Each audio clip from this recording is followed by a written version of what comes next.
The Velveteen Rabbit, or How Toys Become Real, by Margery Williams, narrated by Andrea Rosignol.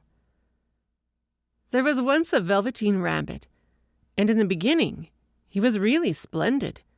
He was fat and bunchy, as a rabbit should be. His coat was spotted brown and white. He had real thread whiskers, and his ears were lined with pink sateen. On Christmas morning, when he sat wedged in the top of the boy's stocking, with a sprig of holly between his paws, the effect was charming. There were other things in the stocking, nuts and oranges and a toy engine, and chocolate almonds and a clockwork mouse. But the rabbit was quite the best of all. For at least 2 hours the boy loved him. And then aunts and uncles came to dinner, and there was a great rustling of tissue paper and unwrapping of parcels. And in the excitement of looking at all the new presents, the Velveteen Rabbit was forgotten. For a long time he lived in the toy cupboard or on the nursery floor, and no one thought very much about him. He was naturally shy, and being only made of velveteen, some of the more expensive toys quite snubbed him. The mechanical toys were very superior, and looked down upon everyone else. They were full of modern ideas, and pretended they were real. The model boat, who had lived through 2 seasons and lost most of his paint, caught the tone from them and never missed an opportunity of referring to his rigging in technical terms. The rabbit could not claim to be a model of anything, for he did not know that real rabbits existed. He thought they were all stuffed with sawdust like himself, and he understood that sawdust was quite out of date and should never be mentioned in modern circles.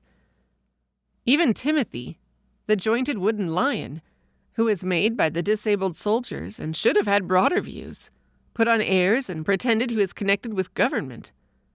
Between them all, the poor little rabbit was made to feel himself very insignificant and commonplace, and the only person who was kind to him at all was the Skin Horse.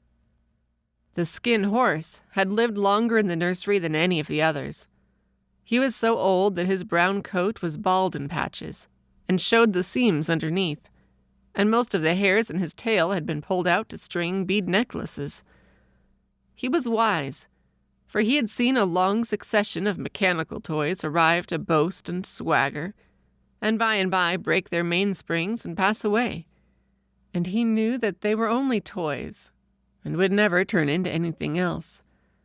For nursery magic is very strange and wonderful, and only those playthings that are old and wise and experienced, like the Skin Horse, understand all about it. "What is real?" asked the rabbit one day, when they were lying side by side near the nursery fender, before Nana came to tidy the room. "Does it mean having things that buzz inside you and a stick-out handle?"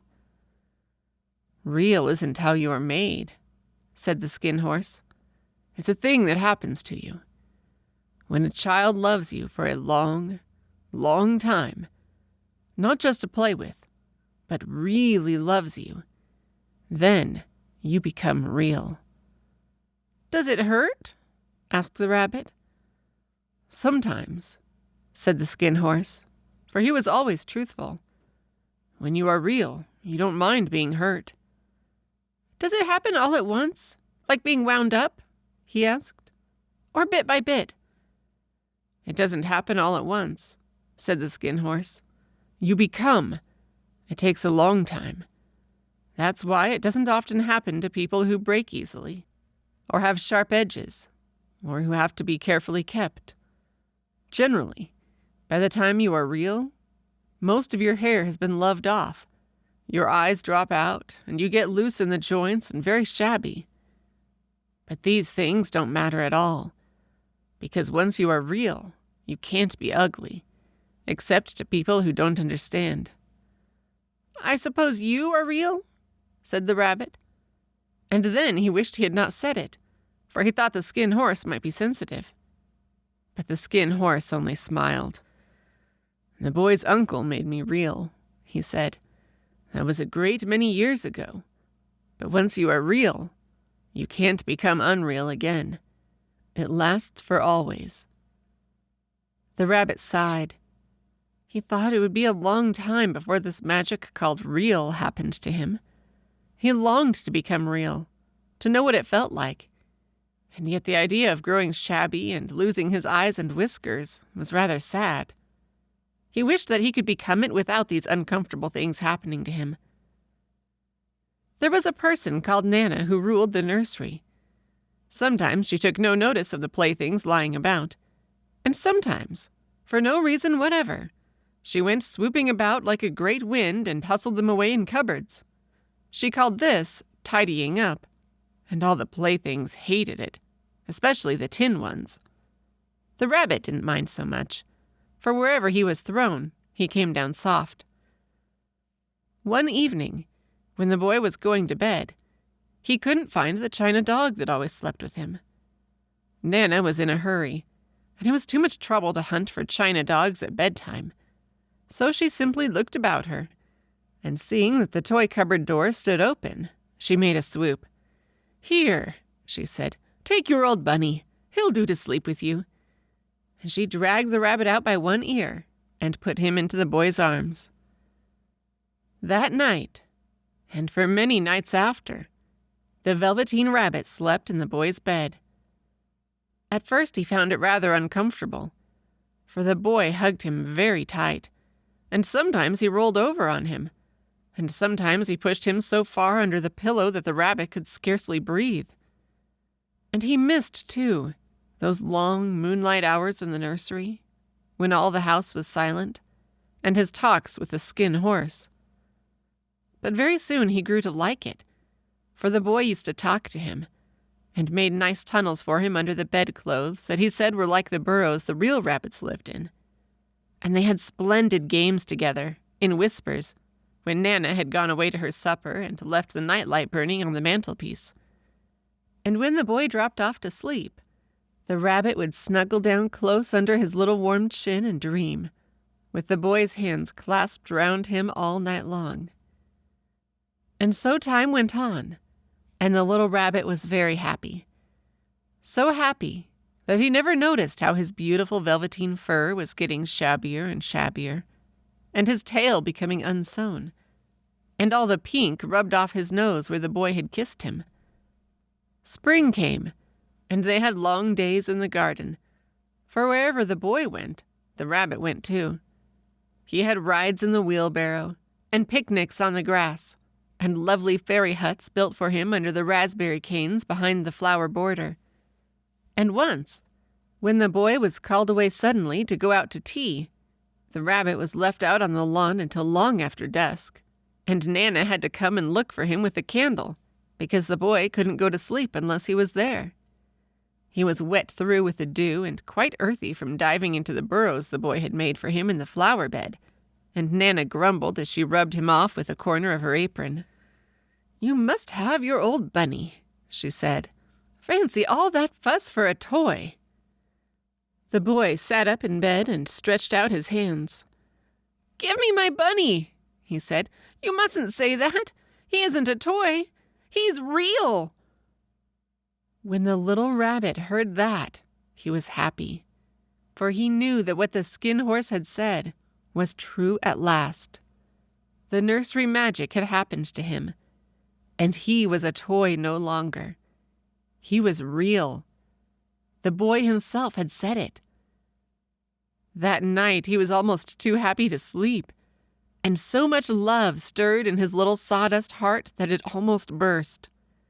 And into his boot-button eyes, that had long ago lost their polish, there came a look of wisdom and beauty, so that even Nana noticed it next morning when she picked him up and said, "I declare if that old bunny hasn't got quite a knowing expression."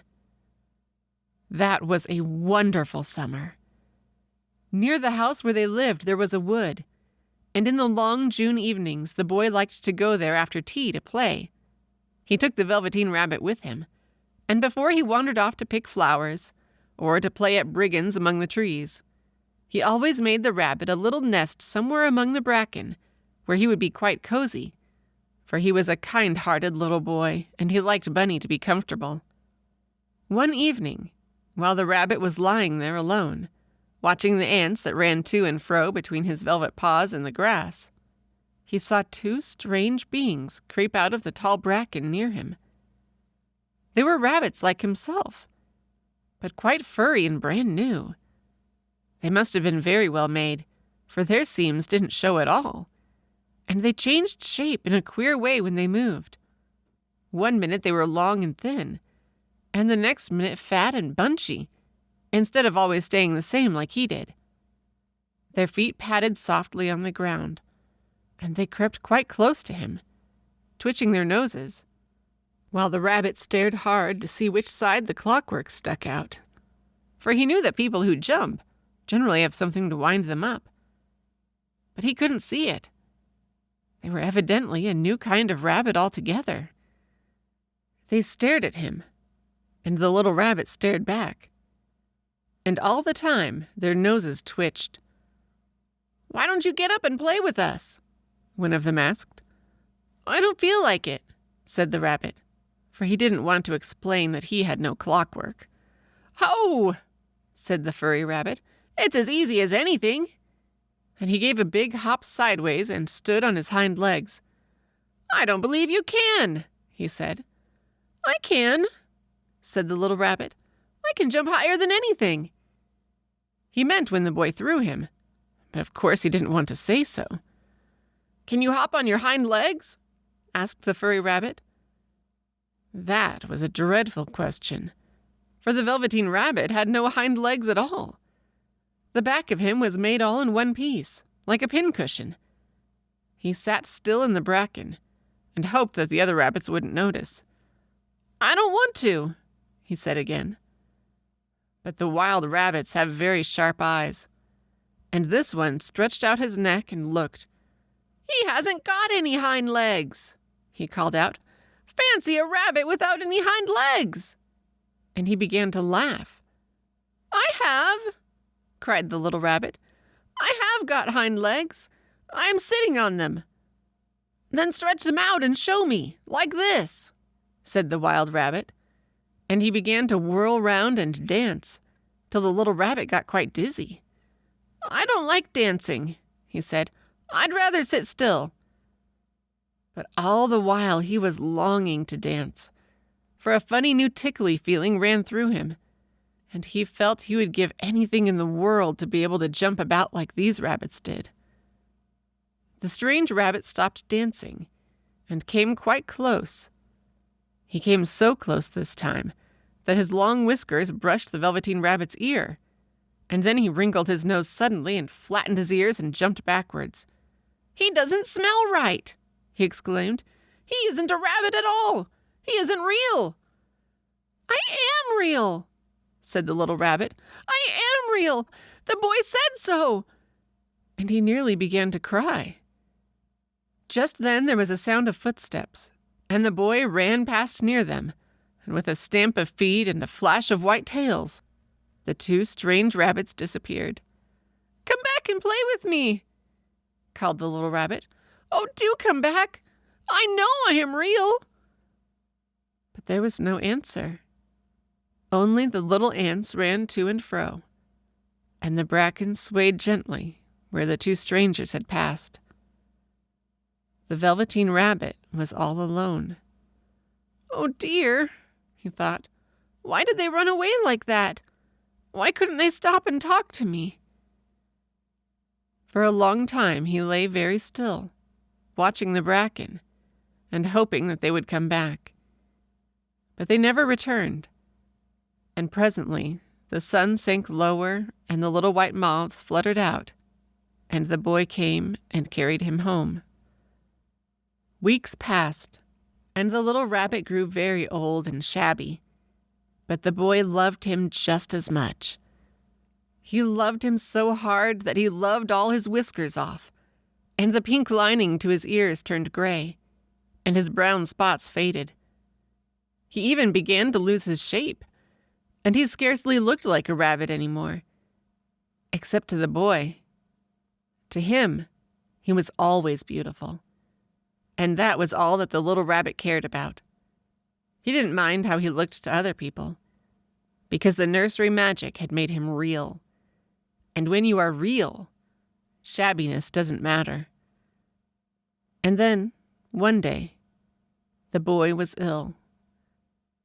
His face grew very flushed, and he talked in his sleep, and his little body was so hot that it burned the rabbit when he held him close. Strange people came and went in the nursery, and a light burned all night, and through it all the little Velveteen Rabbit lay there, hidden from sight under the bedclothes. And he never stirred, for he was afraid that if they found him, someone might take him away, and he knew that the boy needed him. It was a long, weary time, for the boy was too ill to play, and the little rabbit found it rather dull with nothing to do all day. But he snuggled down patiently, and looked forward to the time when the boy should be well again, and they would go out in the garden amongst the flowers and the butterflies, and play splendid games in the raspberry thicket like they used to. All sorts of delightful things he planned, and while the boy lay half asleep, he crept up close to the pillow and whispered them in his ear. And presently, the fever turned, and the boy got better. He was able to sit up in bed and look at picture books, while the little rabbit cuddled close at his side. And one day, they let him get up and dress. It was a bright, sunny morning, and the windows stood wide open. They had carried the boy out onto the balcony, wrapped in a shawl, and the little rabbit lay tangled up among the bedclothes, thinking. The boy was going to the seaside tomorrow. Everything was arranged, and now it only remained to carry out the doctor's orders. They talked about it all, while the little rabbit lay under the bedclothes, with just his head peeping out, and listened. The room was to be disinfected, and all the books and toys that the boy had played with in bed must be burnt. "Hurrah!" thought the little rabbit. "Tomorrow we shall go to the seaside." For the boy had often talked of the seaside, and he wanted very much to see the big waves coming in, and the tiny crabs and the sand castles. Just then, Nana caught sight of him. "How about his old bunny?" she asked. "That," said the doctor. "Why, it's a mass of scarlet fever germs. Burn it at once." "What? Nonsense! Get him a new one. He mustn't have that any more." And so the little rabbit was put into a sack with the old picture books and a lot of rubbish, and carried out to the end of the garden behind the fowl house. That was a fine place to make a bonfire. Only the gardener was too busy just then to attend to it. He had potatoes to dig and green peas to gather. But next morning he promised to come quite early and burn the whole lot. That night, the boy slept in a different bedroom, and he had a new bunny to sleep with him. It was a splendid bunny, all white plush with real glass eyes, but the boy was too excited to care very much about it. For tomorrow he was going to the seaside, and that in itself was such a wonderful thing that he could think of nothing else. And while the boy was asleep, dreaming of the seaside, the little rabbit lay among the old picture books in the corner behind the fowl house, and he felt very lonely. The sack had been left untied, and so by wiggling a bit, he was able to get his head through the opening to look out. He was shivering a little, for he had always been used to sleeping in a proper bed, and by this time, his coat had worn so thin and threadbare from hugging that it was no longer any protection to him. Nearby, he could see the thicket of raspberry canes, growing tall and close like a tropical jungle, in whose shadow he had played with the boy on bygone mornings. He thought of those long, sunlit hours in the garden, how happy they were, and a great sadness came over him. He seemed to see them all pass before him, each more beautiful than the other. The fairy huts in the flower bed, the quiet evenings in the wood when he lay in the bracken and the little ants ran over his paws, the wonderful day when he first knew that he was real. He thought of the skin horse, so wise and gentle, and all that he had told him. Of what use was it to be loved and lose one's beauty and become real if it all ended like this? And a tear, a real tear, trickled down his little shabby velvet nose and fell to the ground. And then a strange thing happened. For where the tear had fallen, a flower grew out of the ground. A mysterious flower, not at all like any that grew in the garden. It had slender green leaves the color of emeralds, and in the center of the leaves a blossom like a golden cup. It was so beautiful that the little rabbit forgot to cry and just lay there watching it. And presently the blossom opened, and out of it there stepped a fairy. She was quite the loveliest fairy in the whole world. Her dress was of pearl and dewdrops, and there were flowers round her neck and in her hair, and her face was like the most perfect flower of all. And she came close to the little rabbit and gathered him up in her arms and kissed him on his velveteen nose that was all damp from crying. "Little rabbit," she said, "don't you know who I am?" The rabbit looked up at her, and it seemed to him that he had seen her face before, but he couldn't think where. "I am the nursery magic fairy," she said. "I take care of all the playthings the children have loved. When they are old and worn out and the children don't need them anymore, then I come and take them away with me and turn them into real." "Wasn't I real before?" asked the little rabbit. "You were real to the boy," the fairy said, "because he loved you. Now you shall be real to everyone." And she held the little rabbit close in her arms and flew with him into the wood. It was light now, for the moon had risen. All the forest was beautiful, and the fronds of the bracken shone like frosted silver. In the open glade between the tree trunks, the wild rabbits danced with their shadows on the velvet grass. But when they saw the fairy, they all stopped dancing and stood round in a ring to stare at her. "I've brought you a new playfellow," the fairy said. "You must be very kind to him, and teach him all he needs to know in Rabbitland, for he is going to live with you forever and ever." And she kissed the little rabbit again and put him down on the grass. "Run and play, little rabbit," she said. But the little rabbit sat quite still for a moment and never moved. For when he saw all the wild rabbits dancing around him, he suddenly remembered about his hind legs, and he didn't want them to see that he was made all in one piece.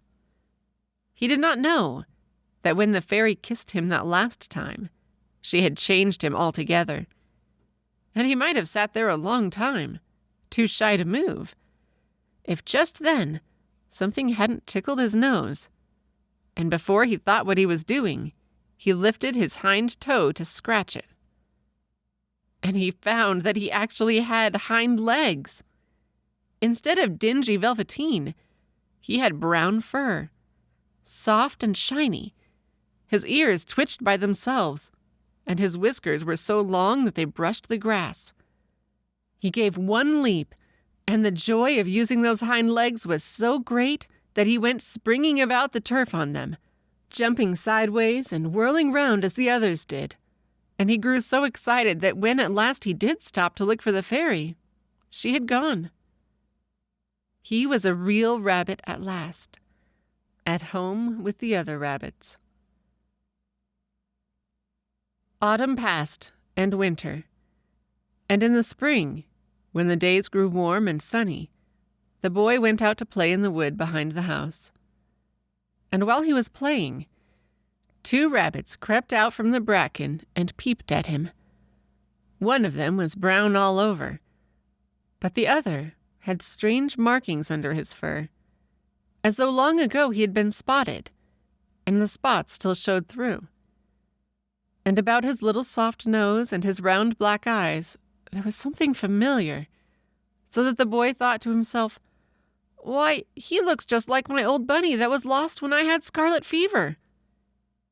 But he never knew that it really was his own bunny, come back to look at the child who had first helped him to be real. The end.